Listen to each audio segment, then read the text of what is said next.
সিলেটে ২০২২ সালের ভয়াবহ বন্যার রেশ কাটতে না কাটতে ২০২৪ সালে আবারও বন্যায় পানিবদ্ধ হয়ে পড়েছে প্রায় ৯ লাখ মানুষ। ভারতের চেরাপুঞ্জি ও মেঘালয় অঞ্চলের প্রচুর বৃষ্টিপাতের কারণে সীমান্ত নিকটবর্তী বাংলাদেশ অঞ্চলের সিলেট জেলার জৈন্তাপুর, কানাইঘাট, জকিগঞ্জ, গোয়াইনঘাট সহ সুনামগঞ্জ জেলার অন্তর্গত সাদক উপজেলা ও দোয়ারা বাজার উপজেলা সহ আকস্মিক বন্যার সম্মুখীন হতে হয়েছে অন্তত ১৩টি উপজেলার বাসিন্দাদের। মানুষের বাড়িঘর তলিয়ে যাওয়ায় আশ্রয়কেন্দ্রগুলোতে আশ্রয় নিয়েছে লক্ষাধিক মানুষ। সিলেট বিভাগে এমন বন্যার জন্য অনেকেই ইটনা মিঠামইন সড়ককে দায়ী করছেন।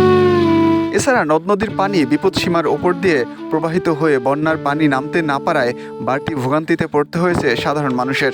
এর আগে গত ২৭ মে সিলেটে আগাম বন্যা পরিস্থিতির দেখা দিলেও তেমন কোনো পদক্ষেপও নেওয়া হয়নি। প্রথম দফার বন্যার ক্ষত কাটিয়ে উঠতে না উঠতেই শনিবার ১৫ জুন দ্বিতীয় দফায় বন্যার কবলে পড়েছিল সিলেট সিটি কর্পোরেশনের ২৩টি ওয়ার্ডসহ জেলার ১৩টি উপজেলার ১৩০টি ইউনিয়ন।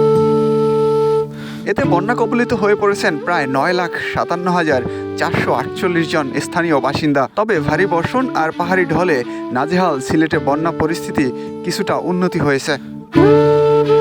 নতুন করে বৃষ্টি না হওয়ায় অঞ্চলগুলোতে পানি কিছুটা কমতে শুরু করেছে। ৫ দিন পর শুক্রবার রৌদ্রোজ্জ্বল সকালে স্বস্তি এনেছে মানুষের মনে। বৃহস্পতিবারের চেয়ে এদিন জেলার বেশ কয়েকটি নদ নদীর পানিও বিভিন্ন পয়েন্টে কমেছে। খুব দ্রুতই বন্যাজনিত সমস্যা কাটিয়ে উঠবে সিলেটবাসী, এমনটাই প্রত্যাশা তাদের। এস এম নূর, মেট্রোমেইল বিডি।